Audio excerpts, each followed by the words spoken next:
History books often show maps with colorful borders, flags fluttering, and explorers posing nobly by planted crosses. But the real story of colonialism is darker. Soaked in blood, greed, and betrayal, it wasn't discovery, it was conquest. It wasn't civilization, it was extraction. Behind every New World claimed, there were millions whose worlds were destroyed.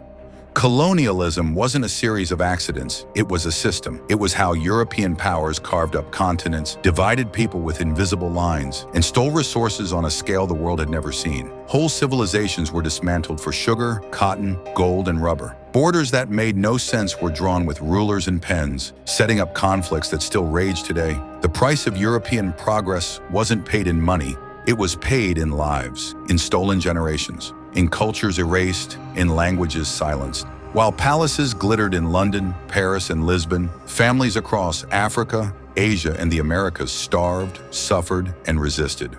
The echoes of that suffering still shape the modern world. Today, some say, let the past be the past. But the past is not gone. It lives on in inequality, poverty, and the global North-South divide. To understand why the world looks the way it does, who has power, and who struggles, we have to understand colonialism, not the myth, the reality. This documentary is not about blame, it's about truth. It's about remembering what was lost and what can still be repaired. The Genocide of the Americas. A new world meets an old hunger. When Christopher Columbus set foot on the shores of the Caribbean in 1492, he believed he had found a new route to Asia. Instead, he stumbled onto entire continents unknown to Europe, filled with civilizations that had flourished for thousands of years. The Americas were home to tens of millions of people: Aztecs, Mayans, Incas, Tainos, and countless other tribes, each with their own languages, religions, and ways of life. To them, this was home. To Europe, it was a blank map ready to be claimed. First contact, curiosity, confusion, and catastrophe. The first encounters were marked by wonder. Natives welcomed the strange visitors, offering food, gifts, and assistance. But the Europeans saw only opportunity: gold, land, and labor. Armed with steel, gunpowder, and a mindset of superiority, the Spaniards unleashed devastation. Diseases like smallpox, measles, and influenza swept through indigenous populations, killing up to 90% before a single musket was fired. What began as exploration quickly became extermination. The conquest of empires. Hernán Cortés arrived in Mexico in 1519 and quickly recognized the wealth of the Aztec Empire. With only a few hundred men, aided by horses, steel weapons, and native allies angry at Aztec rule, Cortés overthrew the great city of Tenochtitlan in a brutal siege. Further south, Francisco Pizarro replicated the pattern, capturing the Incan emperor Atahualpa through deception and slaughtering thousands to seize the empire's gold.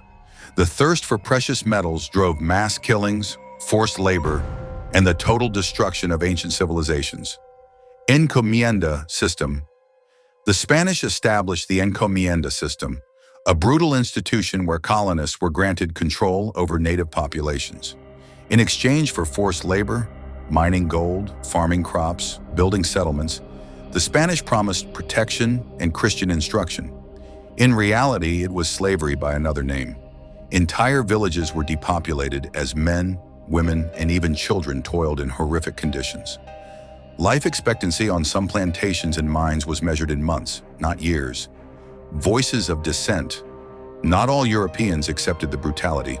Bartolomé de las Casas, a Spanish friar, documented the atrocities and pleaded for indigenous rights. In his writings, he described the systematic extermination of native peoples with chilling detail. Yet even as his voice reached the Spanish crown, little changed. Profits were too tempting. The cries of millions were drowned by the clink of gold and silver. North America. The pattern repeats.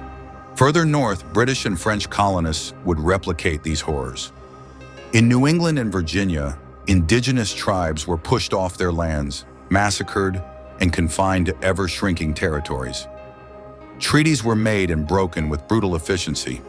Those who resisted faced annihilation. Those who cooperated were slowly erased.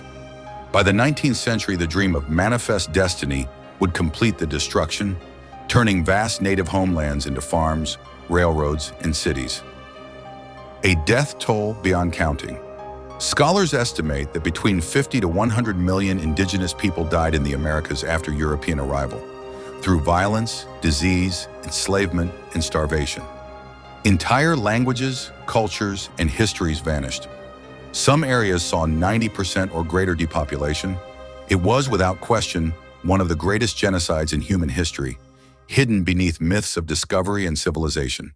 The Atlantic slave trade, a global web of human suffering. When people speak of the Atlantic slave trade, they often focus only on ships crossing oceans. But it was far bigger than that. This was a centuries-long system, a brutal network connecting Africa, Europe, the Americas, and the Caribbean. Millions of African men, women, and children were torn from their homelands, shackled and sold like cargo. It wasn't an accident, it was business, organized, legal, and monstrously profitable. The Middle Passage. The Middle Passage was the heart of the slave trade, the horrific voyage across the Atlantic. Africans were packed into ships like sardines, chained below decks in pitch-black holds. Disease, malnutrition, and suffocating heat killed 1 in 5 before they ever reached land. Survivors emerged broken, their bodies scarred, their spirits battered.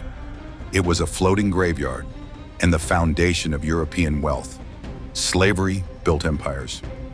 The profits from slavery didn't just stay in the colonies, they fueled the rise of Europe. Sugar plantations in the Caribbean, cotton fields in the American South, coffee farms in Brazil, none could function without enslaved labor. The wealth extracted from human suffering built the great banks of London, the ports of Liverpool, the mansions of Paris, and the palaces of Lisbon. Without slavery, there would be no industrial revolution as we know it, resistance and rebellion. Yet enslaved people were never passive victims. From the moment of capture to the plantations, they resisted through rebellion, sabotage, and survival.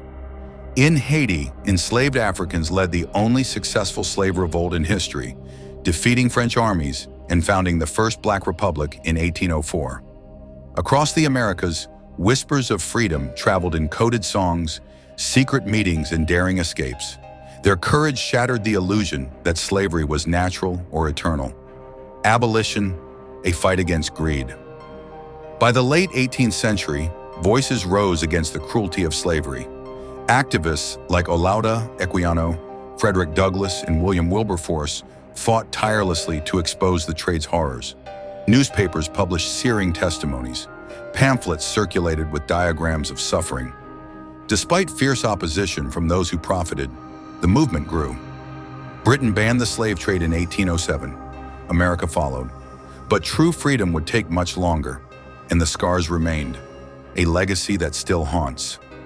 The Atlantic slave trade ended, but its legacy lives on. The economic imbalances it created, the racial prejudices it entrenched, and the human suffering it caused continue to shape our world. The descendants of enslaved people still face the echoes of history in systemic inequality, cultural erasure, and social injustice. History, if forgotten, repeats itself, and the memory of those stolen lives demands remembrance. What you've just seen is only the beginning. The genocide of the Americas and the Atlantic slave trade were just 2 chapters in a much darker global story. In part 2, we will dive into the British Empire in India and how starvation was used as policy, Belgium's Congo, one of the most evil and brutal colonies in history, the global debate on reparations, stolen art, and justice, and finally, why this dark legacy still affects us today. Hit subscribe and stay tuned, because the truth deserves to be told, no matter how uncomfortable it may be.